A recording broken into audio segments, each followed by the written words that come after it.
It's time for another Pinball Profile. I'm your host, Jeff Teolis. You can find our group on Facebook. We're also on Twitter at Pinball Profile. Email us pinballprofile@gmail.com. And please subscribe on either iTunes, Stitcher, or Google Play. And also check out our under construction website, pinballprofile.com. This is episode 155, but also the first in our live series here on Papa Pinball on YouTube. So thank you very much for joining us, listening to this audio maybe after the fact, but we are live right now here on Tuesday, September 18th, and we're going out to Pittsburgh, the home of all things pinball, I think, for many of us fans. Doug Polka joins us today. He is our special guest. Hi, Doug. How are you?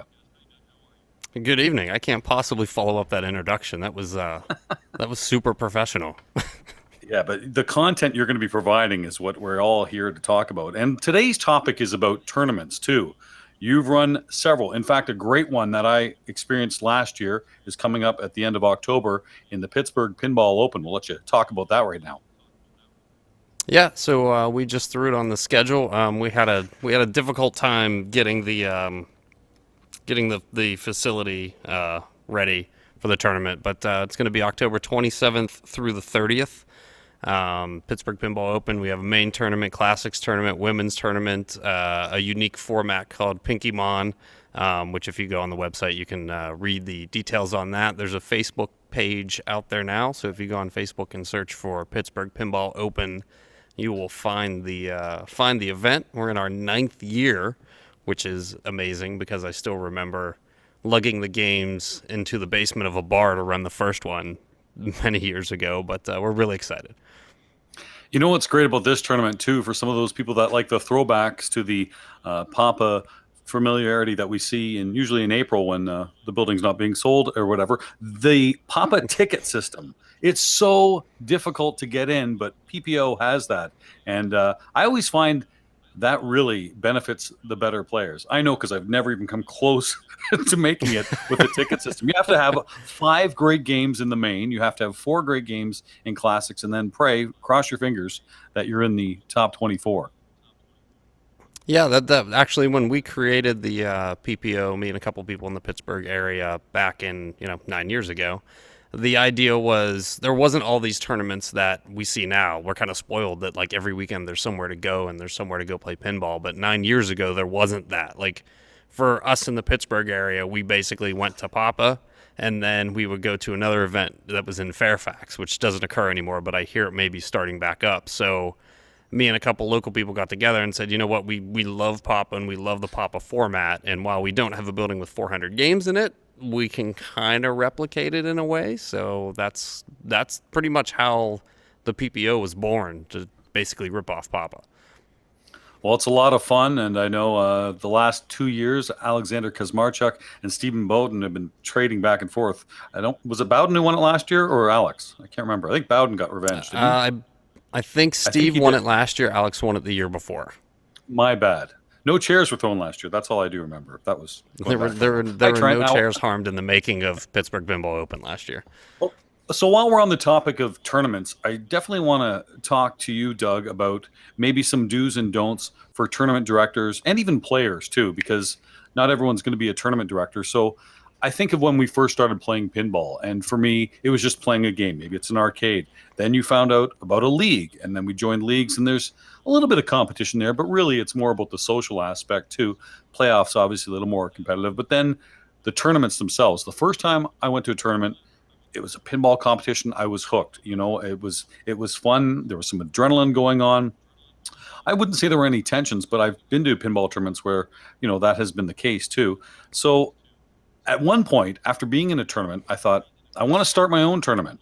And I went to papa.org, a great place, great tips to see, some good advice for tournament directors.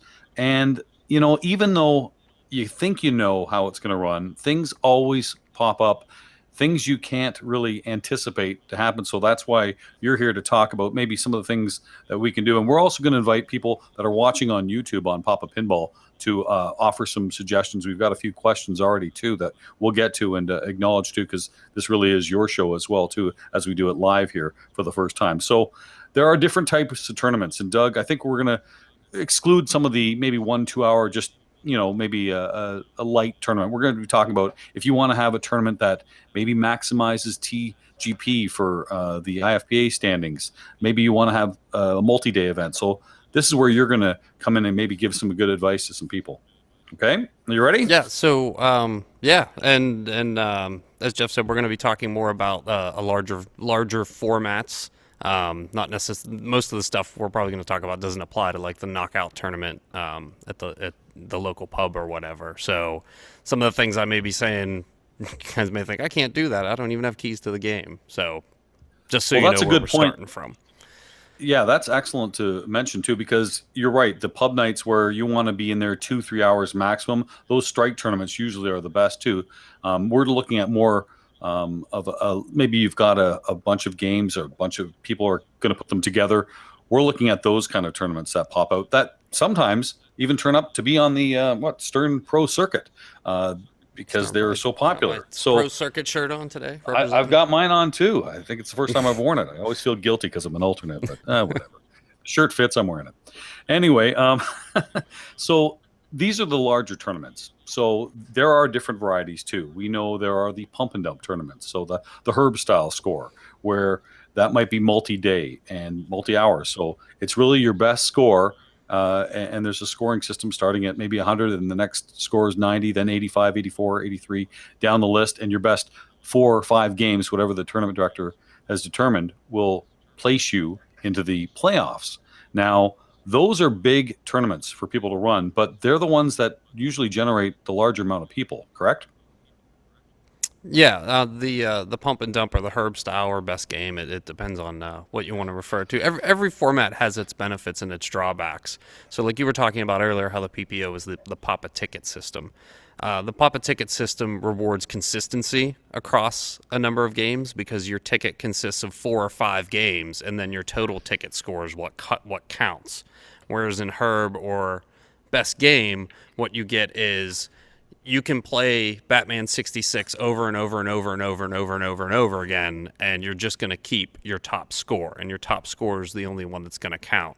So where that differs from a player's perspective is with the herb style in the big tournaments, you're always looking to just blow the game up. You're always just looking to destroy the game with the highest possible score. Whereas in the Papa format, there tends to be a little more strategy when your ticket's playing out. If you blew up the first and second games, sometimes you'll see players take a safer strategy on their last few games so that that ticket sticks, because you don't want to go for a big risk strategy and put up a goose egg and then basically make that whole ticket worthless, despite the fact you just put the top score of the tournament on NASCAR or whatever it might be. Yeah, but I think I had that. I was thinking of to Gypsy speak Doodle. to your point about Sorry for interrupting. Yeah, so I had an hour left and I got the high score on it, but I goose egged everything else. I'm like, oh, that's going to go for naught. So I know exactly what you're talking about. But you can some still of the put other that ticket in and knock other people down. I found different ways to stink, and I could do it every tournament. But here's the thing: the Papa ticket is unique, and we're going to see it at the PPO and eventually at the next Papa event. We are also talking about match play, which a lot of people are familiar with too, and that is something that's huge at Pinburgh and Replay FX. And that's something, if you're going to do that, you really need a lot of different machines, and you can kind of calculate how many people you can maximize at a tournament like that, depending on how many machines you've got, how much time you've got. I would always recommend a hard number of rounds as opposed to time. I've been in some of those tournaments where they try to do match and they say, we're going to play for 4 hours. Well, what if the first group is an hour deep playing Firepower 2 and just, stealing, something like that. And then, that's one round. We've only got 3 hours left. I would recommend a hard number of rounds versus a time limit. Do you agree? It depends. It really depends on the tournament. Some of them, match play can even, besides like Pinburgh where you're counting wins and losses, strikes tournaments are also essentially match play tournaments. They're just ones where you don't necessarily get to play the entire time. You're only going to play until you get however many strikes it is and you're eliminated. I've seen tournaments like, for example, the 24 Hours at the Sanctum is a great event. I've personally never been there, but I've never heard anybody speak ill of that tournament. and that's one that's done by time. It's not done by rounds. You can't. You're right. If you are doing it by time instead of rounds, you can get into a situation if your games aren't balanced properly that somebody's going to sit on World Poker Tour for 2.5 hours and everybody else is going to be standing around. And generally, players like match play because we're not standing around. We're not waiting. We're not queuing on a game. We're playing. And as soon as our game's over and everybody else's game's over, we're going to jump on our next game, and then we're going to jump on our next game. Or like Pinburgh, where you have a schedule and you know that I show up at this time and I'm going to play 4 games, and I show up at this time and I play 4 games, and there's not as much downtime. So generally, match play is the one that we receive the best feedback on when we send out the circuit surveys. But like you said, there are benefits and drawbacks to everything. Match play, you need enough games to be able to have everybody on a game at one time. So if you want to have 840 people in a tournament like Pinburgh, you need 300 plus games with your backup games, which, obviously not many people can pull off, but there's only one tournament that is that size. True. And it's one of the best. It's one we all flock to, and it kind of makes us want to run our own tournaments too. I know so many people. I think of Tracy Lindbergh from Arizona, who years ago came to Pinburgh and was in love with it, and then just took it back to Arizona, and she's a TD now. She's even a TD at Pinburgh too. So you create monsters with these great tournaments, and that's why pinball keeps growing and growing. It's great. So let's talk about some of the things that I think really matter. And the first one I want to talk about, it's the one that I think matters to me the most as a player. And it's transparency. And it's in every aspect too. The transparency of the rules in advance so that a player knows what they're getting into. There should be no kind of surprises. You know how the dollars are going to be executed and how they're going to be tallied, what the costs are, what the payouts are, if that's something that matters to you, what the format is, including the playoffs. And when you have that transparency and there are no surprises, I think it makes it much easier for the TD too. I remember talking to Josh Sharp, and he always said, when you're thinking of the tournament, try to avoid something that's going to create a problem. Try to anticipate what the problem might be and avoid it. It could be a game selection, it could be a rule, it could be something that's a gray area, and I think that's something that all TDs should strive for, is that transparency. Yeah, I mean, one of the first things when people come to me and say, I'm thinking of running a tournament, where should I start? And once again, we're referring to generally larger format tournaments when we're talking about this stuff. Number one is a written set of rules. Like, it seems simple, but you can use the If Papa rules that are available on Papa's website or the IFPA website, which are basically generally agreed upon tournament standards. But make sure you have a schedule. Make sure people know, when does qualifying start? When does qualifying end? How is everything divvied up? Is there an A division? Is there a B division? What do playoffs look like? Are there any special circumstances in your tournament that you might need to define?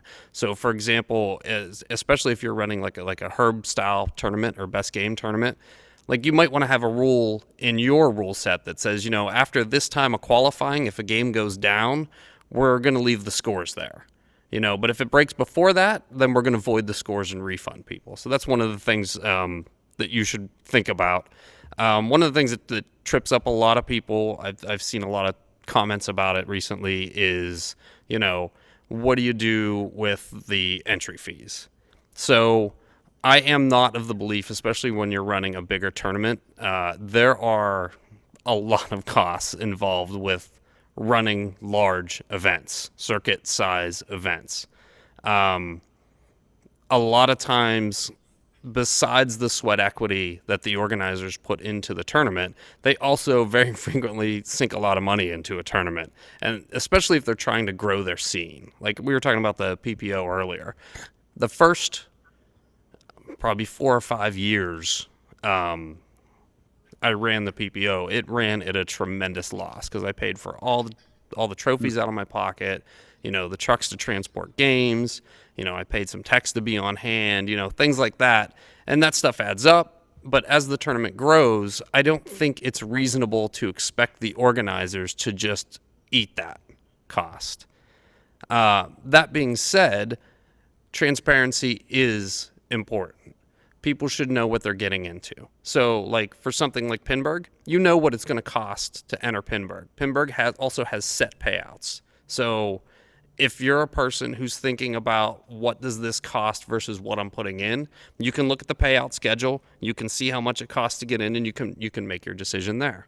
For like best game tournaments, I have no problem with tournament organizers not paying out 100%. I don't, in very few circumstances do I think they should, because once again, there's a lot of expense that goes into it. Just make it clear what the payouts are, and in my opinion, you don't need to break it down. You don't need to say, 60% is going to go to the players and 22% is going to go to, the game owners and 5% is going to go to the trophies. You just need to give people a general idea. Like 60% is going to payouts, or 80% is going to payouts, or if you're doing 100%, 100% is going to payouts, just so that the players know what I'm putting in. This is the percentage I can expect to get back out if I should win anything. Yeah, I think you're right. You don't need to break down the expenses, but maybe just it would give a good example to people that might not realize, especially if you've never run a tournament, what goes into it. You talked about the hours and hours that people put into it.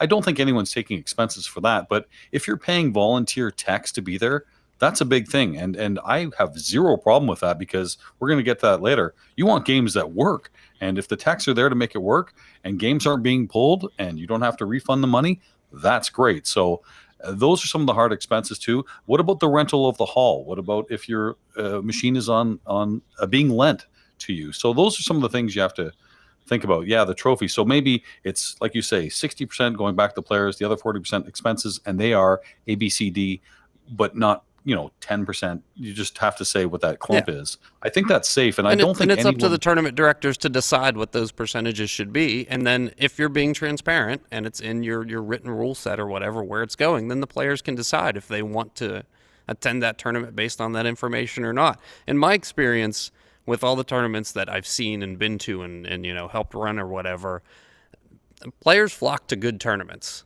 I've seen there are plenty of tournaments that are charity tournaments that have no payout at all.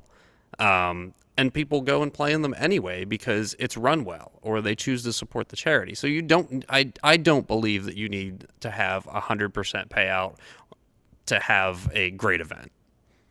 I don't think anybody in a tournament director position like yourself or anyone should have to pay out of pocket. I mean, they're putting in enough already to bring everyone to come. The time, the effort, the games. Without them, we don't get to play pinball. So I don't think there should be any question or qualms about any expenses. Again, if you're transparent, and that's the key, everyone knows before you get in. So what about the predetermined qualifying times and the playoff structure? It depends, I guess, on how many people you have. And I'm really impressed that certain tournaments, and I'll say some by example, the New York City Pinball Championship put on by all those great New York guys, the Never Beef Productions group, they kind of realized this is going to be pretty big, and they capped it at 140 people, which was a smart thing to do. They probably could have taken 240, maybe more, but it was a first-time event, and they realized, you know what, we want people to have a good experience. We want people to be playing the games as opposed to being in long queues. And whether it was guesswork, whether it was their experience from other tournaments, it was the right number. It was good. So that's something I think TD has to think. In an ideal world, it'd be great to have a huge event, but you have to be realistic. And I think of Eric Wertenberger, who's going to be running Pinstadium coming up later on in a few months. He's realized, you know what, we're starting off, we're going to go maybe 64, I think is the number. I could be wrong. I think it's 64 that we're going to do for the first time. And then we can grow, because you, again, want those people that are there to have a great experience. Yeah, absolutely. So, and if you know your space and you know your limitations, then set a player cap. There's nothing wrong with doing that. Yeah, for sure. Part of that predetermined qualifying time is really involved in the game setup too, Doug. And Papa does a great job at that. Now, if you're on location, obviously you don't have the keys to the machine. There's not much you can do, but let's just assume you've got a rental hall or somebody's place that's going to be running this. You do have the keys. You can do some things, and you would have to again explain, if you get an extra ball, you either plunge it or play it or whatever the case may be. But if you can set that up beforehand where you don't have extra balls, where you don't have to ask questions, maybe adjust the tilts, maybe some of the rubbers as well. These are very important things for TDs to consider. Yeah, and there are many, many ways to adjust the difficulty of a game. A lot of first-time events I go to, the biggest mistake that I think people make is they pitch every game as steep as it goes, and they set the tilt ridiculously tight. You have to give the players a chance to play the game. And everybody makes mistakes. We've set up games here at Papa where we underestimated or overestimated how long people were going to play them, and they've just been ridiculously difficult before. But in general, what you're searching for is playability based on the skill level of the people attending your tournament. So when I say that, a lot of the games at Pinburgh, for example, are not set Papa A Division tough, because Pinburgh has 800 and some people in it, and you want everybody to be able to enjoy the tournament. So you don't want to, every game you walk up to has lightning flippers and pulled posts and ridiculously tight tilts. You want to give people a chance to play those games. And one of the things that we do leading up to Pinburgh is we actually know all the games that are getting used in the event. We'll start to set up the banks. We'll put the banks, we'll pull all the games in a certain area, Papa headquarters, and we have people out to play test them. Like, for example, for this year's Pinburgh alone, we played over 5,000 test games. And when I say test games, it's not just somebody walking up to it, hitting start and flipping around, like competitive games that people were trying to win, and we're timing the games so that we know how the banks are going to time out. We did over 5,000 games like that from January to June, just leading up to Pinburgh, to be able to get the setups right for those games. Now, I don't expect anybody else to do that, because everything is in scale. Pinburgh is just ridiculous with the size. Also, who has that kind of time or resources to do that kind of stuff besides idiots like us? But it's important to sit there and play the games and try and figure out where they're going to be, especially if you're doing a match play tournament. I mean, you kind of want all the rounds to end kind of at the same time so that nobody's really sitting around. And as I was saying, there's lots of things you can do to make a game difficult. One of the things I think people overlook that makes a game exceptionally difficult is adjust the sensitivity of your slingshots. If you have super tight slingshots that when the ball touches them, it's flinging them towards the out lanes, like that messes people up badly. And just a simple adjustment like that, spend a couple minutes in there and get those slingshots tuned perfectly, will make the games that much more difficult without cheating the players. You play TNA at all? That's a great game, and you breathe on those slings. Boom, there it goes. It's a great thing.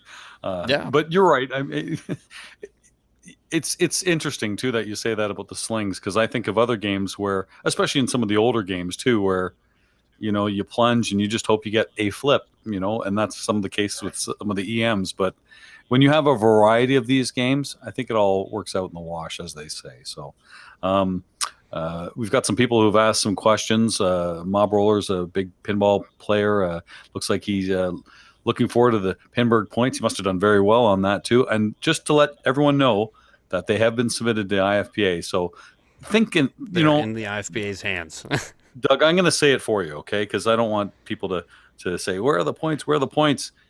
It takes a long time when you have 840 people.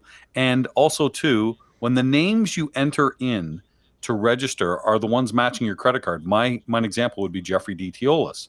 Well, on IFPA, I'm not Jeffrey Teolis. So that makes it a little bit different. So I know next year you're working on something in the registration, too, that will be identifying by the IFPA ID, which will actually make it faster too. So that's some good news for as we move forward. Yeah, there are challenges when you're trying to list into IFPA that many players at once. So if you haven't submitted a tournament, some of them you just don't know where you're going to run into the difficulties. We use a custom piece of software for Pinburgh, so it doesn't necessarily output exactly the format that IFPA wants. We've been working on that. We used IFPA player IDs were in it this year. But once again, like as you just mentioned, Jeff Teolis may be IFPA player 10, but in our system, he's Jeffrey Teolis, and then their IFPA system kicks it out. You also have to go through and you have to remove like apostrophes from anybody's name. So if your name's O'Neill with an apostrophe, well, the system kicks that out. Hyphens, if you have a hyphenated name, it doesn't like that. The ties. What about the ties too? And if you have periods, like if it's like Jeffrey T. Teolis, I think in IFPA system you have to have a period after the T if there's a period listed on their profile, or it'll kick it out. There's a lot of stuff that goes into ties. Once again, IFPA, it expects a specific number for ties depending on how many people and where they tied at, so that becomes a delay. And I mean the other thing that people may not realize, but I always tell them, is that like running Pinburgh is not my job. I realize that people have expectations, but like as soon as Pinburgh ended this year, I was in the convention hall Monday and Tuesday unloading and getting stuff ready to come back to Papa, and then I went on the road for work for a month. So that makes it a little bit difficult to kind of wrap all that stuff and to get it out when I'm not available, and that depends on any given day of the week and what my real work schedule is. Doug, you rest assured, you put on a great tournament, the points will come out. There's a 60-day window. They'll be fine. So everyone just relax. It's good.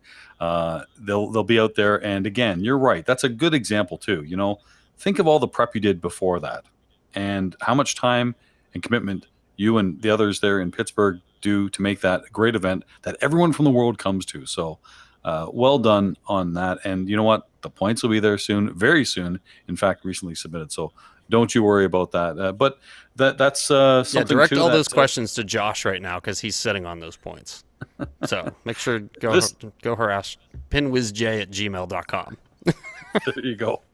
Listen, it's you're not alone though. I know other TDs that get that kind of grief once in a while too about something that happens. But again, it's going to happen. There is that 60-day window, so we'll all be fine.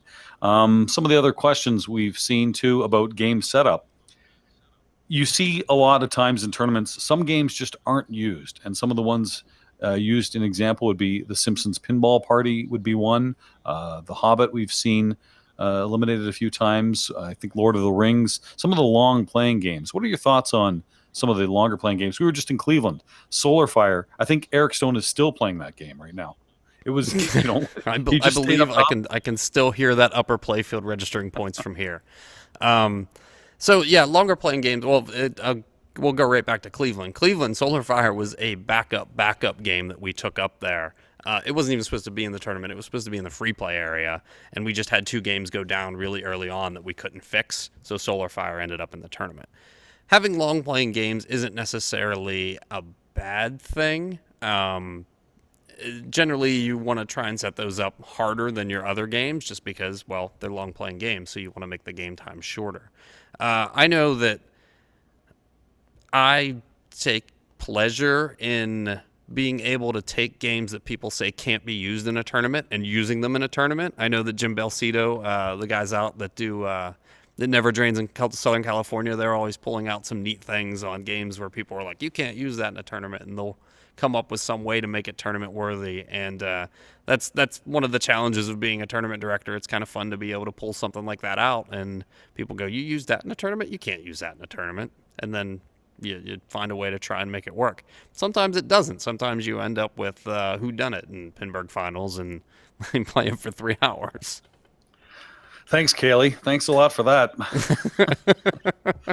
I joke, but that was funny when he was describing that. And I think Carl D'Angelo right now somewhere is just shaking his head. Oh, boy. Anyway, another tournament we haven't talked about, too, that's really come on big in this on the scene in 2018, the Flip Frenzy. And I had played in my first one just recently. I love the fact that you were playing pretty much all the time. The one thing that was still needed to be ironed out a little bit, I think, was how you score. Is it by the most wins, or should it be by a win-loss differential, which I think is the better way, because we had some people playing, say, 35 games in the allotted time and other people playing 20 games. So if it was just based on wins, you could have a losing record and still have a better seed than someone who didn't have as many games and had less losses. Yeah, And they had much. I have not run a tournament in that format. I've heard about that format, and I've seen a lot of people that really enjoy that format. But the couple of people that I'd talk to about playing it say sometimes you just like dump a ball or you dump the game because somebody's so far ahead that you don't want to eat that time, and you just want to move on to the next game to try and get another win for those ones that are wins based. It's 50-50. In a way, as a tournament director, I never want to see anybody not trying to win. But at the same time, when that is actually a strategy for the tournament so that I can move on to play another game, I mean, there's some wiggle room there. Okay. Let's move on to the next thing, and that's rules knowledge. And, you know, as a TD, you're expected to enforce the rules. There are things that come up that you've never seen before. So to say you have to know all the rules beforehand, that might not be the case. And I think that's a lot to ask of somebody. But where to find the rules and to say something in a default, we're going to use the IFPA model, we're going to use the PAPA model, whatever the case may be, then you can find the rules. And then it's not about interpretation. It's about black and white right there. And I think one of the things we see in tournaments is there's a lot of gray area too. And one of the things you and I have talked about too is sometimes the confrontations that players have had or the explosions, especially when it's on the stream, it's really disappointing as we're trying to move forward in pinball and you see some people maybe lose their stuff on the stream. I understand and I'm guilty of it myself. You know, you lose a ball that you should have had, you drop an F-bomb or something like that. You feel bad afterwards, but it's when people go overboard and they're shaking the machine, kicking the legs. That's where I wonder, how do we enforce things like the yellow card? How do we make that black and white? Because it is really a gray area. So we've had lots of discussions, and I know it's been a hot button topic recently on some of the forums, and there's been a lot of discussion on player conduct. Actually, the league I run, Pittsburgh Pinball League, we just put in a player conduct rule this season, and we've had a lot of conversation based around, like, you know, sometimes the people want, well, what exactly gets me a yellow card? I need it spelled out. And unfortunately, it's not really something that can be spelled out. I can't spell out every single instance that will get you a yellow card. What if you hand them a George Carlin tape or something? These 7 words. I mean, that's part of what will get you a yellow card. But it's more or less, you know, I think I won't speak for everybody. A lot of people have uttered, you know, profane words after playing a game, usually because they played it poorly or they felt that the game, you know, screwed them over. But it's one thing to sit there and, you know, say, you know, damn or whatever to yourself. It's another thing when you're doing it in a way that is disruptive to other people. One thing that, as a tournament director, one of your goals, I believe, is to try and grow the sport. If you're running a tournament, I believe that you need to try and make the environment as professional as possible. Now, obviously, it's different. You know, if I'm running a knockout tournament in a bar versus running Pinburgh, your line can slide. Your line can slide. You know, there's going to be adult language at an adult tournament, and maybe you're okay with that. Making that clear to your players is a big step.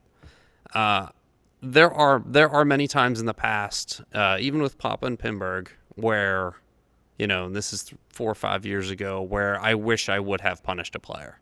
I wish I would have gone up to them and yellow carded them before the yellow card, or I wish I would have done something, because I later saw that behavior again and again and again. And a lot of times when you walk up to somebody because you saw them do something that they shouldn't do, and you say, hey man, you're getting an official yellow card, Just want to let you know, the XYZ, whatever you did, it's not cool. We don't want to see you doing that. It's disruptive or whatever the downside is. And I'm going to make a note of this. If you get another infraction, I'm going to ask you to leave the event. Most of the time, your players will be fine. We have thrown people out before. I've thrown people out of local tournaments. I've thrown, this past year, we threw somebody out of Pinburgh. I don't think you need more layers than that. I know people argue that, maybe there should be a verbal warning and then a yellow card and then a red card. I think the yellow card is enough warning for most people. I think if I come to you and say, hey, you're being a jerk for these reasons, or you're abusing machines or whatever, you need to knock it off. That's when you need to knock it off, and you need to be on your best behavior, because while a lot of people are hesitant to throw somebody out of a tournament because, they paid money to come there and they've bought entry fees and they're there to have a good time. Everybody's there to have a good time. I no longer think it's acceptable to let one person ruin everybody else's good time. When people come to Pinburgh, for example, it's 800 and some players. So the majority of them are not local. So they're paying for a flight. They're taking vacation time. They're paying for the show pass. They're paying for the Pinburgh pass. And they're coming in. And then you're going to have a guy, swearing up a storm and coffin dropping games and, cursing at other players. Like that's not acceptable. That's not acceptable behavior. And I'm not going to let the small percentage of people that behave unacceptably determine how much fun everybody else has. No, I think that's a great point too. That yellow card is really the TD's way of saying, you know what, we want you here, but not like that. One more chance, and I'm fine with that too. So, Walt Morose is a guy who runs Bluffs Pinball in Scarborough, Ontario. Has a lot of great tournaments, runs a lot of great charity tournaments to build schools in Ecuador. He, even in these charity tournaments and some of these other ones, always seems to be dealing with player complaints. And he wanted me to ask you, Doug, what do you do about those people that are constantly complaining? How do you take it? Because it does beat you down. We heard Nick and Kevin talk about the Buffalo Pinball Summer Open. Easily one of my top 3, definitely top 5, but maybe top 3 favorite tournaments to go to. They're going to take a year off because it just got too much. I mean, there was a bunch of things too, but I don't think they're alone in that too. And when I heard that, I thought, I got to check myself too, because I'm sure I'm one of those guys that might say something to the TD that really the TD doesn't want to hear right now. Maybe your intent is good, but they've got other things, and you could just be the last thing that they heard, and it's enough. So I liked what they said. I'm sad to see the Buffalo Pinball Summer Open go, but it was kind of a reality check for players. So what do you do as a TD about some of these players that just constantly complain? It's tough. I mean, obviously, being with the events we run, we probably get more complaints than everybody else. It's important to remember in most cases that, while we send out surveys every year, and while we may get complaints from, 30 or 40 people, which sounds like a lot, and it is, I mean, you really have to look at the complaint and parse it. So, is this something I can do something about? For example, year 1 of Pinburgh at the convention center, the number 1 complaint we had was, you need carpet in the tournament area because the concrete floor is too hard. And would it be great to have carpet there? Yeah, absolutely. I agree that is a valid complaint. However, and this is something, sometimes when people complain, they don't have the whole picture either. In order for us to carpet the Pinburgh area, the first year we did it at Replay, when it was only, what did we have, 600 people? 400 people. I can't remember. 400. When we had a bunch of people, to carpet that area would have cost us $20,000 at the convention center. To have them come down, their interior decorators come down and carpet that. So at that point, would it be cool to have carpet so it's a little bit easier to walk on? Yes, I agree with that. But at the same time, I can't do anything about that. I can't add that cost to the tournament. as far as people complaining, about rules and such, as long as you have your rules written out, you always have something to fall back on. You'll notice at Pinburgh and at Papa when we run it, every tournament director walks around with a printed set of rules, and that serves two purposes. One, if something came up and I'm not sure what the correct ruling is, I can look at the rules. The other one is you can show the players. You can open up the book if they're complaining about a ruling, and you can say, this is what it says. This is how I'm interpreting this situation, and so therefore the ruling is this. I mean, if and sometimes they'll continue to complain, which is okay. And at some point, as a tournament director, you just walk away from that. Here's my ruling. You need to, whatever, you're disqualified or continue playing on or whatever, and I'm going to go because I have other things to do. So continue playing. And, there's a limit to how much complaining I'll take face-to-face in a ruling type situation before I'm going to walk away. I'll listen to reasonable complaints. Some people will argue how a rule is made or how it's interpreted. I can cite past examples. I can cite things we've done previous in that tournament, like at Pinburgh. Between each round, if any of us have made a decision that isn't cut and dry by the rules and might be a gray area, we'll say, hey, look, when I ruled on Force 2, there was a ball stuck in this specific area, and this is what I ruled. And then everybody else will do that same thing for the rest of the tournament. Now, at Pinburgh, sometimes there are tournament directors who are doing things a little bit differently because there are so many of us, and we try and keep everybody on the same page. You don't have that issue if you only have one tournament director, but sometimes you get that too. Complaints are tough because they can beat you down, because I know what it's like to put hours and hours and hours and hours and hours and hours and hours and hours and hours and hours and hours and hours and hours and hours into an event. And, you can have 15 people walk up to you in a row and say, boy, I had so much fun. I'll make sure I'm coming back next year. This was the best thing I've ever done, blah, blah, blah, blah, blah. And you have one person go on Facebook or Pinside or whatever and just deliver like some off-putting comment like, I can't believe you didn't give trophies to the top 4. And you're like, oh, really? That's what you took away from this? And it hurts. It hurts because you put so much effort into it, and you have someone just slam you. You definitely remember the negative one, too. And that's too bad, too. This is a special edition of Pinball Profile live on Papa Pinball. It is brought to you in part by the wonderful people. Look at that. I didn't make a display, but you're watching. You got a shirt? I got a shirt. It's who you know, I think.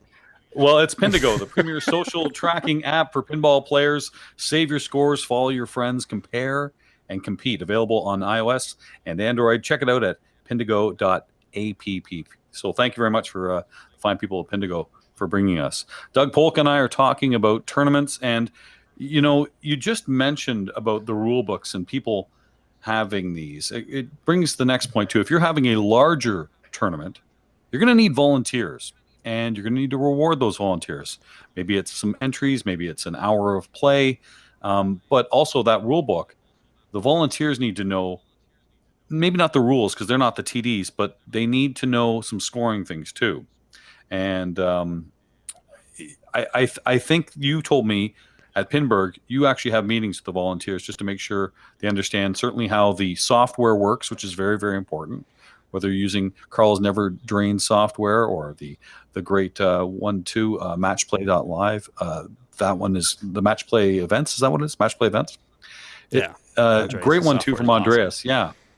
So I think the volunteers need to be given a little bit of time as opposed to their shift just starting and telling them in 5 seconds, here's what you need to do.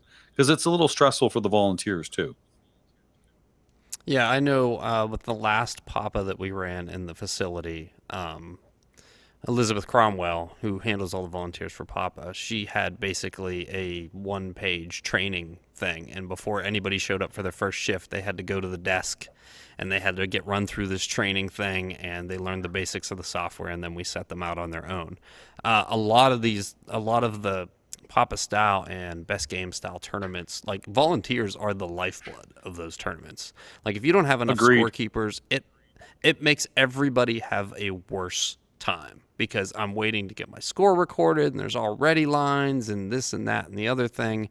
Thank your volunteers.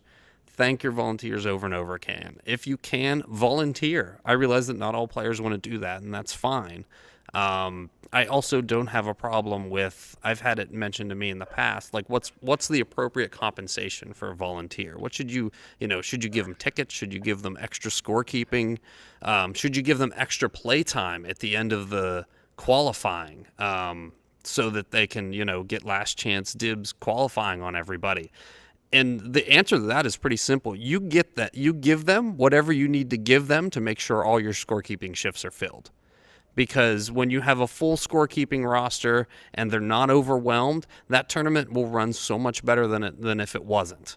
And if people want to complain that you're giving them too much in compensation, everybody always has the option to volunteer as a scorekeeper if they want. Yeah, you don't have to. So and those people they take abuse sometimes from players. It's terrible to say it, but if they miss somebody when they get their hand raised or whatever to come get their score, they'll take abuse sometimes, and you should never abuse volunteers. Never abuse your scorekeepers. I always say to everybody, all the things that I do and have done for tournaments and organizing leagues and all this other stuff, the thing that I like to do least is scorekeep. It is not easy to do. So by all means, whatever you feel you need to give your scorekeepers to fill up those shifts, give it to them. Let them have it, because they are the lifeblood of running just about any large event. Agree. And the more the better too. So one of the things I think that maybe hurt volunteers, and I'm just throwing this out there because I don't have a right answer for it, I'm asking your opinion, is a player's like, boy, it's a pump and dump. I only have so much time. I can't volunteer 2 hours to do that because that takes me away from 2 hours that might be prime time. I was always wondering, imagine if you had more and more volunteers and you didn't give them an extra hour to play. Maybe you gave them some entries. But what you did do was allow them to queue up while they're volunteering and have almost like an alternate volunteer. And then I'd volunteer the whole tournament too, because here, when I'm not playing, I'm standing in line anyway. Give me the pad. I'll put it in. As long as you cannot enter your own score. And that's easy to do with the software because you log in and you can't even put in your name. I was wondering about that idea. A few people were talking about that recently at a tournament I was at, and just curious your thoughts, because then you've heard it. People say, why should these people get an extra hour when the tournament's done? You have to give the volunteers something. You have to. So is this maybe a compromise? Is this something that's possible, or do you see some maybe logistics of that seem like it would be difficult? I'm not saying it would be impossible. I suppose if everybody had someone they swapped off with, and at no point in time would both of those people be allowed to be on a machine playing, it could certainly work.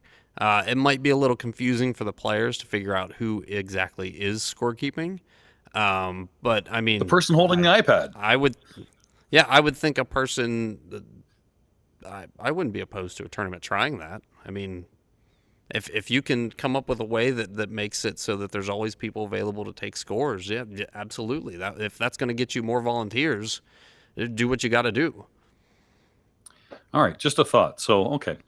There are a lot of other points here, so there's no real specifics. So I'm going to kind of go all over the map here with our remaining minutes here on Papa Pinball on YouTube.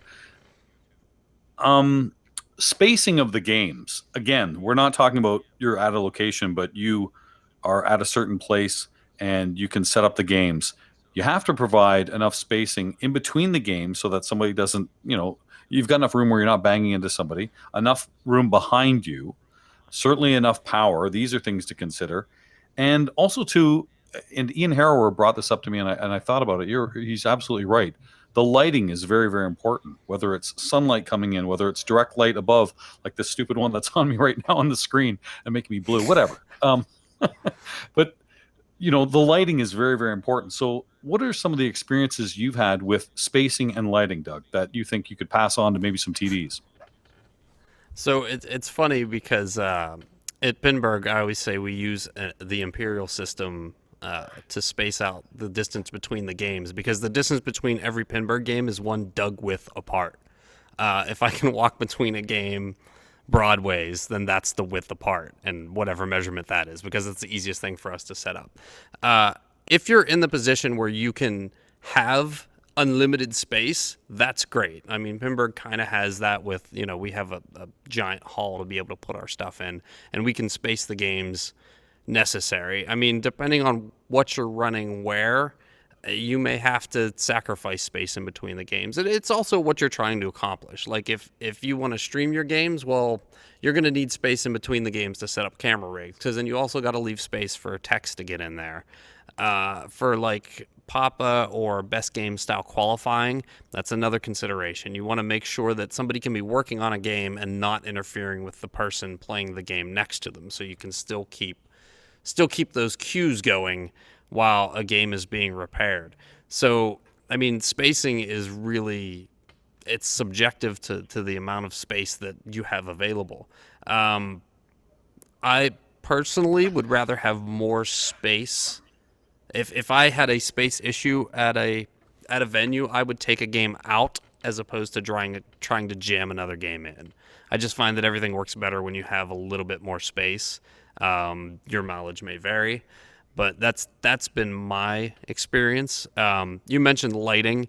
Lighting is a challenge in a lot of places, and a lot of that is at these big events, you generally get assigned a space and you have to make the lighting work.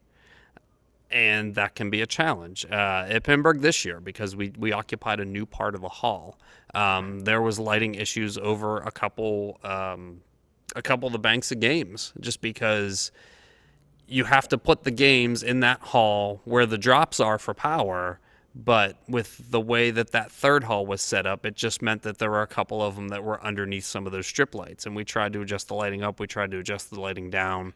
And it's on the list of things to improve for next year. But sometimes you don't even realize that's an issue till you're in the facility. You want to try and make it as enjoyable an experience as you can, but sometimes you're just tied up by the facility you're using. If you're running a big tournament too, something you have to consider, certainly, I know it sounds silly to say, but enough washroom facilities. You need to have food available, maybe even some breaks too. You think of those playoffs that run.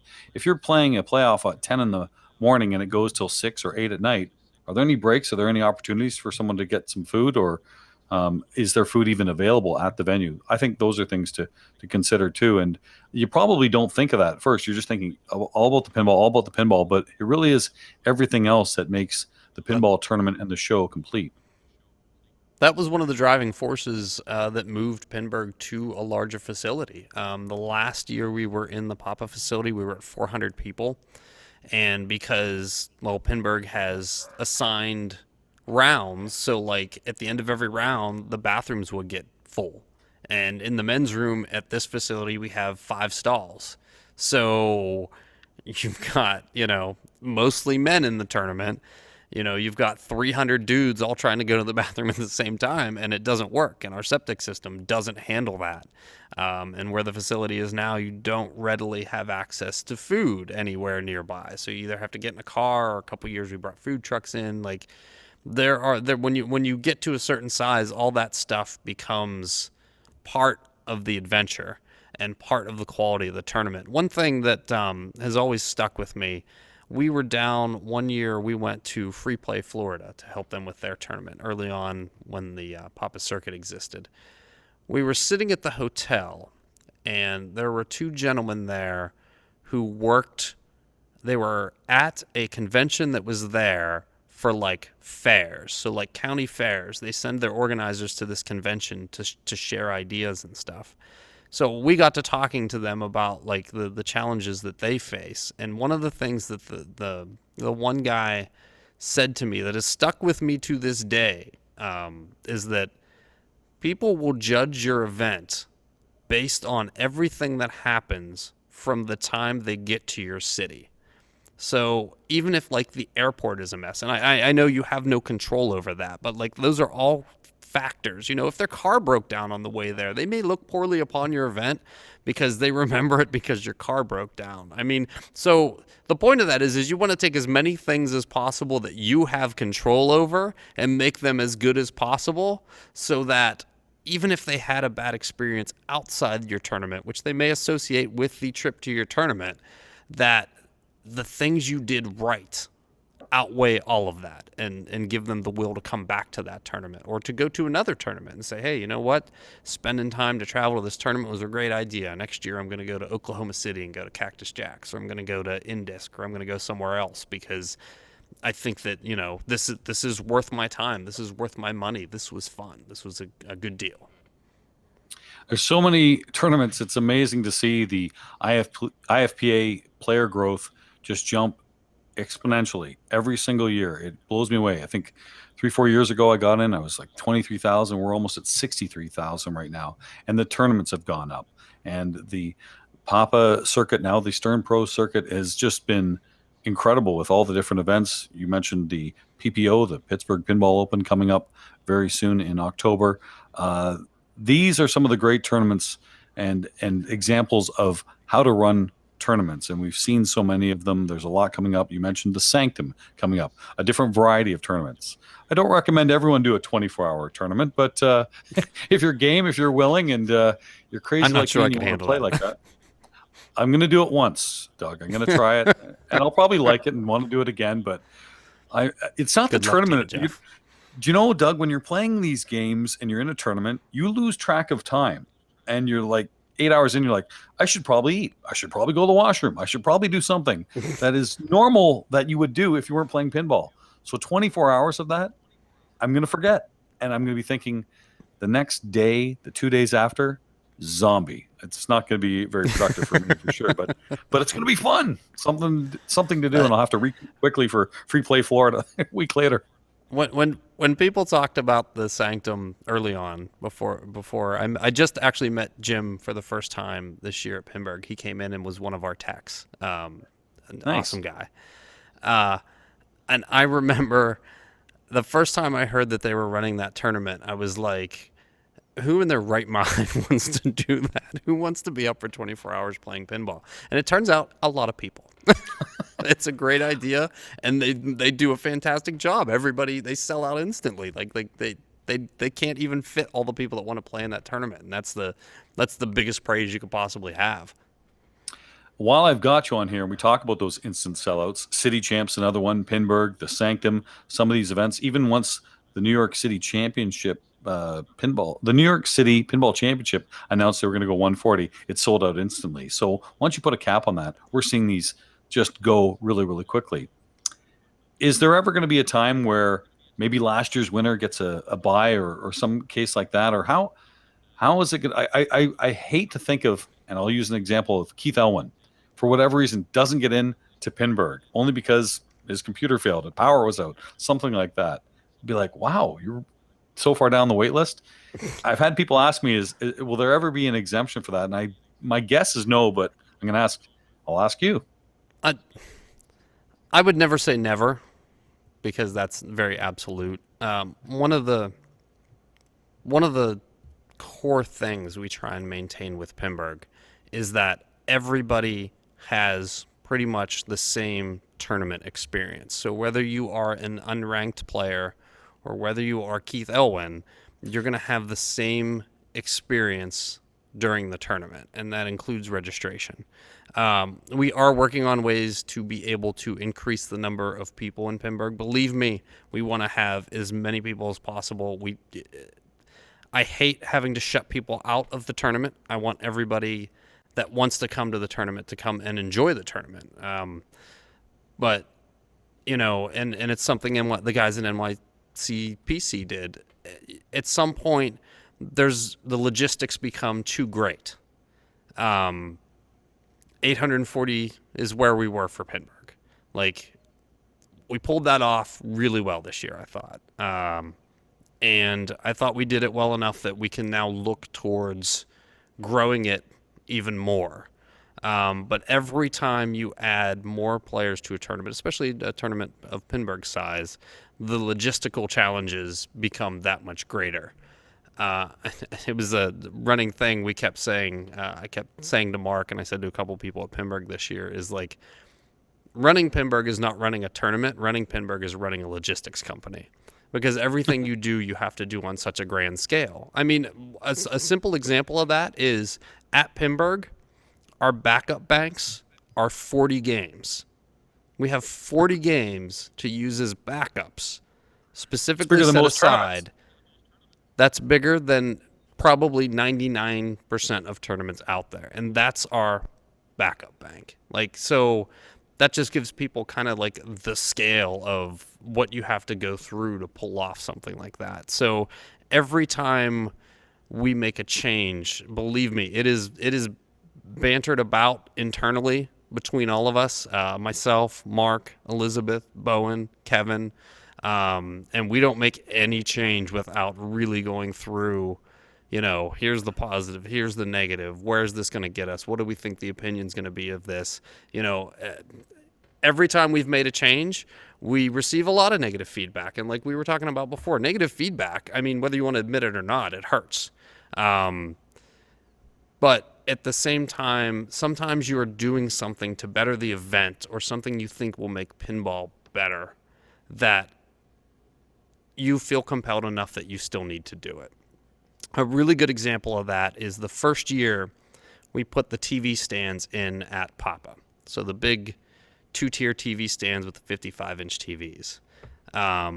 People came in, they saw them, and there's a good picture of it there. Shout out to Mike Primo, by the way, who is also up in Toronto, and he's doing all the switching for this broadcast. Nobody gets to see him, but he's helping us. He's helping us out a lot here. Shout out to Path of Play too. But we put those TVs in, and there's Mike. We put the TVs in, and we actually had people come up and request that while they were playing, we turn the TV off, because the TVs were in between the games and they were distracting them. And I can't play like that. And Mark and I had a conversation about it, and we said, well, what do we want to do? Well, all along since Mark has been at Papa, like one of the goals is to grow this more as a spectator sport. We want people to be sitting there at finals, watching the games, cheering, paying attention to what's going on. And we believe that these TVs accomplish that. So, those players that were complaining about it, we basically said, no, this is the tournament. This is the direction that we feel we need to go. We'll reassess after this year. We'll take the feedback after this year, and we'll see where it goes. But we feel that this is how we push things forward. This is going to make our event better. This is going to make competitive pinball more visible. This is going to make it more enjoyable. So sometimes you have to take those complaints and those slings and those arrows, and you make those changes, and sometimes they come back and it's great, and sometimes you make changes and it's not so great. One of the big things that got talked about this year at Pinburgh was broadcasting of the stream audio into the audience. We talked about this. There is literally spread out, over hundreds of emails. We talked about doing this for months. And then we made the decision, you know what? We think more people will be engaged with finals. We think we're going to hold a bigger audience there. We think we're going to make it a bigger spectacle if we do this. We realized all the downsides. The players might be able to hear what was saying. Is that going to be an issue? Turns out the players couldn't really hear too much because of the way the speakers were facing. But we realized that might be an issue. We realized it might be an issue with the announcers because they're being broadcast out to other people. Is that going to make them more self-conscious of what they're saying? And as soon as people realized we were doing that, I immediately fielded half a dozen complaints. Some from people not even in the tournament anymore. They were eliminated, but they felt they needed to come up and tell me that they thought this was a really, really bad idea. To which I said, this is what we feel we need to do. We are trying to push this forward. We are trying to make this a spectacle. We want to bring in big sponsors. We want people to look at this and say, wow, that was super, super awesome. And look at how the people were cheering in the finals and paying attention and riveted to every shot. And in the end, I think we accomplished that. Like, if you were there live for Pinburgh finals, like, that was and I'm probably biased here, but that was the best crowd I've ever seen at a pinball tournament ever. I mean, engaged with the action, cheering. I know a bunch of the New York City guys were chanting "Goat" when Elwin was playing, and it was just such a great atmosphere. And I'm standing on the stage, and I'm observing all this, of course, and I remember at one point I turned to Pete Hendricks, who's one of the assistant directors. I'm like, yep, we made the right decision. Like, this clearly benefited everything. Now, that being said, are there ways we can do it better? Sure. And we've got some improvements in mind for next year. But sometimes you got to do something because you think it's the right thing to do. You know, I think it was a great change too, because the year before there was a good audience there and people could see the screens, but they couldn't hear what was being said. So having that was a great element. You know, a lot of the esports do that and they get great audiences. I think it was good too. And, you know, I heard some people say that, you know, hey, that's coaching because they're telling you what to do. I think if those players are standing on the A finals, and I think they probably have an idea of how to play the game. Call me crazy, but I mean, if I ever get up there, keep talking. I'll cradle up. What do you say? Oh, all right. Start multi-ball. Good idea. No, but I'm just saying that I'll do that right now. Right? That's how you lock a ball. I didn't know that. Anyway, it was fun, and I'm really glad you did that. And again, with all the changes that you made, and we see tinkering in tournaments year to year. Pinburgh is a good example. They were all transparent. Everybody knew before you started, and that's key. There were no surprises too. And you know, Pinburgh does the it audio very, very thing well. we didn't announce ahead of time. The audio thing kind of dropped on people. That's not a rule. That's an afterthought. No, but you know, the pre-registration, that's a big thing. I saw Buffalo do it this year. I know the New York guys are going to do it next year. That's a big thing, so that you're there, you're ready to go. Boom. You don't have to wait in a long lineup, and that's a big thing. That if I can point out one other thing, if you can do pre-registration, that'll help your tournament a lot too. So, Doug, we've talked for over an hour here. I know, and by the way, those don't know, Doug's got a really sore tooth, and he's on a lot of medication right now. So I was kind of hoping to get some truths out of him. I think I got a few. And so anything I said can't be held against me because I'm under the influence. You got a great hat. That's all that matters. I like that hat. Thank you very much for doing this. Thank you very much. I appreciate it. And we will do this again on Papa Pinball on YouTube, and we will post the audio on Pinball Profile, episode number 155. So thank you very much. Thank you to pindigo.app, the great app. Get your scores in there. You'll love Pindigo. Papa Pinball, of course. Producer Mike Primo, and you, Doug Polka, for making this happen. That's it. I'm Jeff Teolis. You can find our group on Facebook. We're also on Twitter at Pinball Profile. Emails pinballprofile@gmail.com. Please subscribe on either iTunes, Stitcher, or Google Play, and check out our website, pinballprofile.com. I'm Jeff Teolis. Good night.